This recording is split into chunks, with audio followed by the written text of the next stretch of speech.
demək, mən baxıram bu Emin Hüseynovun, Mehriban Əliyevanın Emin Hüseynova həmin o səfirlik söhbətindən bağlı, həmin o məsələni İlham Əliyev hakimiyyətinə bağlı bütün medialar, sosial şəbəkələr hamısı durmadan paylaşırlar. Sanki Mehriban Əliyeva Azərbaycan xalqına orada uşaq pulu söz veribdi, qazilərimizin orada müalicəsi, şəfa tapmasını söz veribdi, hər ailəyə neftdən, qazdan 500.000 manat pul paylayacağımı söz veribdi, mən başa düşmürəm. Niyə bu xalq bu qədər belə sevinir ki, ay amandı, halal olsun, eşq olsun Mehriban Əliyevaya, bəs şillə kimi cavab verdi, nə bilim nə qardı. Dünyanın ən möhtəbər tədbirlərindən biridir Münxen Təhlükəsizlik Konfransı. Emin Hüseynov profesional jurnalistdir. O, jurnalist kimi yaxınlaşıb mədəni şəkildə politik sual verib. Hansı ki, Mehriban Əliyeva ölkənin birinci vitse-prezidentidir, bu gün də vitse-prezidentidir. Həmçinin ölkənin birinci xanımıdır. Yəni, Mehriban Əliyevaya artıq əski onun cəmi ilə bağlı, şəxsi həyatı ilə bağlı sual verməyib. Amma Mehriban Əliyeva özünü əslində uyğun tərbiyəsizcəsinə, əxlaqsızcasına, qanacaqsızcasına Mehriban Əliyeva durub jurnalistə, hələ kişi bir jurnalistə utanmazcasına bir cavab verir. Siz səfirlikdə qadın paltarını gizləyirsiniz. Sizcə burada Mehriban Əliyeva düzgünmü hərəkət edib? Ay millət, bir özünüzə sual verin, hə? Ölkənin vitse-prezidentinə, ölkənin birinci xanımına yaraşan hərəkətdirmi ki, sizə sual verirəm, ay millət, siz bu qədər sevincəyə olmuşsunuz, bu qədər sevinirsiniz, hə? Nədir bu sizdə bu sevincin belə səbəbi?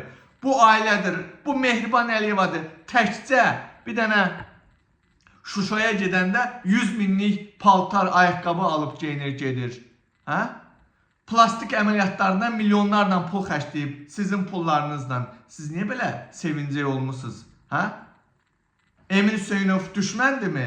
Xalqın düşmənidirmi ki? Emin Hüseynov nəyə görə? Siz xalqa görə oraya yaxınlaşıb sual vermiş ki, ölkədəki demokratik vəziyyətlə bağlı. Ölkədə sözünü deyəni niyə tutub basırsınız içəri? Niyə şərliyib həbsə atırsınız?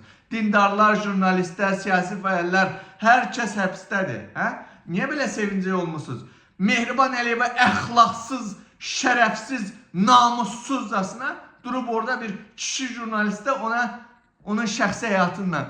Mən şəxsən Emin hələ orada yaxşı şey eləyibdir. Mən orada olsaydım, özüm ölüm deyirəm, Allahımdan istəyirəm, hər gün Allaha dua eləyirəm ki, mənim qarşıma belə bir şans çıxarsın.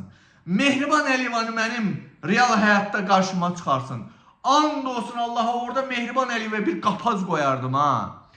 Qapaz da qoymasaydım, ən azından ona ikicə kəlmə söz deyərdim. O deyir, dəymişi dürə-dürə kalı tökülərdi, ha. Özüm ölüm deyirəm, ona 2 kəlmə söz deyərdim. Ona elə şəxsi həyatından sual verərdim ki, özüm ölüm deyirəm, ondan sonra Mehriban Əliyev heç bu xalqın üzünə görsənməyə belə üz qalmazdı onda. Siz bilmirəm, bu xalq niyə belə sevinirsiniz? 30 ildir sizin milyardlarınızı yiyib dağdan kayf eləyən bu ailə, əxlaqsız, narkoman, qumarbaz ailəyə, eşq olsun Mehriban, Mehribanın ağzına soxum, verim daşşaqlarımı oynatsın, qozdaqlarımı soxun Mehribanın ağzına. Siz niyə belə sevinirsiniz axı, hə? Soxun Mehriban Əliyevanın ağzına belə. Siz niyə belə sevinirsiniz? Bax, bu mənə töküblə ora, o trolları xəbər hakimiyyətin o tula saytlarını başa düşdük. Onların içində hətta müxalif yönümlü, sadə cəmaat da var. Siz niyə sevinirsiniz? Ölüsün ki, orada itəliyim sizin. Hə? Emin Hüseynov siz xalqın sualını verdi də orada. Düzgün hərəkət deməliyəm ki, Mehriban Əliyeva əxlaqsızcasına, pozğun, özünə yaraşan bir hərəkət elədi də orada. Mehriban Əliyeva eləyə qalsa, sənin bir dənə liftçiyə, tursiyinə belə Azərbaycanın nə qədər uşağına uşaq pulu vermək olardı. Sənin ağzına soxun Mehriban Əliyeva, sən qəhbəsən, sən soskasan, sənin ailən də qəhbədir, sənin gəlinin də zaten Mehriban Hüseynov qoydu da ortaya. Siz ailəlikcə şuyuxasınız, ailəlikcə siz qəhbəsiniz. Qəhbə, o video var ya, qəhbəsən. Mehriban Əliyeva ailəlikcə siz soskasız, praşmandovkasız, prostitutkasız. Başa düşdünüz? İndi gedin.